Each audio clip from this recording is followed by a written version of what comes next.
తెలుసా, నీ హృదయం దుఃఖాన్ని కూడా ఆయన చూస్తారు, నీ హృదయముల ఆశలను ఆయన చూస్తారు, నీ హృదయముల ఆవేదన ఏంటో ఆయనకు తెలుసు.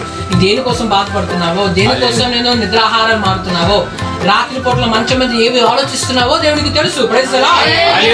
రోజు రాబోతుంది, ప్రతి దానికి దేవునికి ఏమి ఇస్తారు, జవాబిస్తారు. Praise the lord. అయితే మన పని ఏంటంటే ఆయన వైపు మనం చూస్తూనే ఉండాలి, ఆయన వైపు చూస్తూనే. దూరం దూరం జరిగాయి నా శ్రమలు, యేసు నాకు దగ్గరగా వచ్చినందున. దూరం దూరం జరిగాయి నా బాధలు, రక్షకుడు నా చెంత నిలిచినందున. ఆహా ఎంతో ఆనందం, ఎంతో సంతోషం, రక్షకుడు నా కొరకై చెలించెను. ఆహా ఎంతో ఆనందం, ఎంతో సంతోషం, రక్షకుడు నా కొరకు